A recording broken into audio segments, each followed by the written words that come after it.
There are monsters that stalk forests. Others haunt abandoned places. But in the Philippines, folklore tells of a creature that lives among people. One that eats with you by day and hunts your unborn children by night. This is the Manananggal, a vampire-like being that doesn't just leave its home to hunt, it leaves half of its body behind. In many cultures, monsters are distant things, creatures that live in forests you avoid, or ruins you never enter. But the Manananggal is different, because it does not wait for you to wander into danger.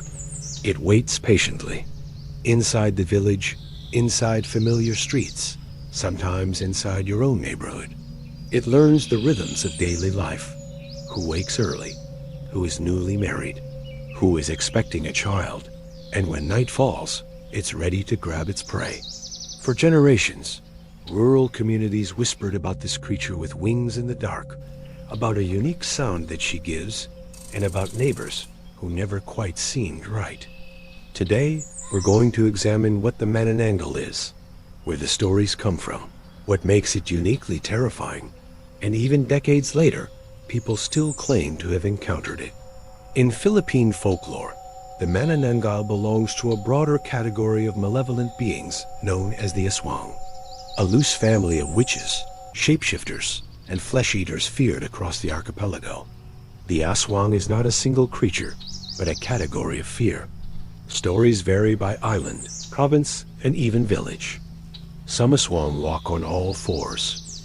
Others appear as dogs, pigs, or birds, but what unites them is deception. They do not look like monsters at first. They look human. This belief predates colonial records and passed orally long before it was written down. Spanish missionaries documented these stories as early as the 16th century, often noting how deeply villagers believed the creatures were real, not symbolic, not metaphorical, but physical threats. The name Manananggal comes from the Tagalog word tangle, meaning to remove or to separate. And unlike most monsters, its name is not symbolic. At night, the Manananggal literally severs its body in half at the waist. By day, it appears as a quiet, beautiful, or reclusive woman living within a village. She draws no attention. She blends in. But after nightfall, the transformation begins. Folklore describes the ritual in disturbing detail. When darkness settles, the Manananggal retreats into isolation and applies a magical oil to her body. Moments later, her upper torso tears away from her lower half bloodless, deliberate, and unnatural. From her back emerge massive, leathery, bat-like wings. When fully transformed, the Manananggal is described as unmistakably monstrous. Glowing red or yellow eyes adapted to the dark. A mouth filled with sharp, animal-like teeth. Long claws for gripping rooftops. Bat-like wings capable of silent flight. As she takes flight, her internal organs trail beneath her, exposed to the night air. Folklore is careful to emphasize one thing. This transformation is not chaotic. It is practiced, controlled. The Manananggal does not scream when she separates. There is no struggle. Villagers say this is how you know she has done it many times before. Some accounts claim the oil she uses is made from herbs, blood, and ash. Others say it is passed down from one Manananggal to another. The ritual itself becomes a habit, as routine as locking a door before bed. After transformation, her lower half is left behind, standing motionless in a hidden place. This detail is crucial, because it is Manananggal's greatest vulnerability. Once airborne, the Manananggal hunts. Her preferred victims are pregnant women, followed by newborns and newlyweds. She locates homes silently, hovering above rooftops, listening, and then comes the sound. Witnesses describe a faint teek-teek, a rhythmic noise often mistaken for insects or distant birds. But folklore warns, the sound lies. If the tick-teek is loud, the creature is far away. If it is faint, a Manananggal is directly above you. From the shadows, she extends a long, thread-like tongue. It pierces bamboo roofs and ceilings, slipping unnoticed into sleeping homes. Through it, she feeds. This isn't a violent attack. There are no screams. Often, the victim never wakes. Survivors often report something unsettling. There is no sense of being attacked. No memory of pain. Only exhaustion. Illness that doctors cannot explain. Or a pregnancy that ends without warning. This subtlety is part of the terror. The Manananggal does not need violence. It relies on silence. On the idea that by the time something feels wrong, the damage is already done. Similar creatures exist across Southeast Asia. In Malaysia, the Penanggalan appears as a floating head with organs attached. In Thailand, the Krasu drifts through the night in a similar form. But the Manananggal is unique. She retains more of her human body. She flies faster, which leads us to how people claim to have survived her. The Manananggal is nearly unstoppable in flight, but defenseless on the ground.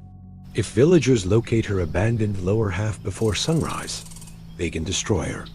The locals rub salt, garlic, or ash into the exposed flesh. In dire cases, they prevent the upper body from reattaching, leaving her unable to become whole again before dawn. When sunlight rises, the creature burns completely. Because of this threat, communities developed rituals of protection. Garlic hung from windows, salt scattered beneath beds, ash rubbed along door frames. Some families kept stingray tail whips. It was believed to repel aswang with their crack. These practices weren't superstition to villagers. They were survival strategies, passed from parents to children. One of the most widely known encounter comes from June 18, 1953, in San Joaquin, Iloilo. A pregnant woman named Maria reported waking to a faint tic-tac above her roof. Her husband Tomas believed it was distant, until the village midwife, Aling Rosa, warned him, "If it's quiet, she's close." They packed salt and garlic into the bamboo slats of the ceiling. Minutes later, a thin black tongue forced its way through the nipa roof. At dawn, villagers found a woman's lower torso hidden in a banana grove nearby. The woman who lived there never returned. Another widely repeated account comes from the Visayas in the early 1960s. A local noticed a pattern. Miscarriages occurring only in homes near a particular woman. One night, she followed the sound of wings to a banana grove and discovered something standing upright in the grass. A human lower body, fresh, motionless. She applied salt and ash. The next morning, the suspected woman was found burned and split, unable to reattach before sunrise. What made this account spread was not the discovery, but the aftermath. Neighbors reportedly noticed the woman had grown thinner for weeks, that she avoided gatherings, that she never appeared before sunrise. After her death, the miscarriages stopped, and no one in the village ever spoke her name again. Some traditions claim the Manananggal condition is hereditary. Others describe a horrifying transfer. As a Manananggal dies, she attempts to pass a small black chick from her throat into another woman's mouth, infecting her with the curse. If the transfer fails, the creature dies permanently.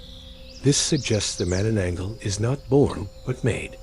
If you enjoyed this deep dive into Philippine folklore, consider subscribing for more narrated accounts of real legends, encounters, and forgotten myths from around the world. Because some stories don't stay buried, and some monsters never leave.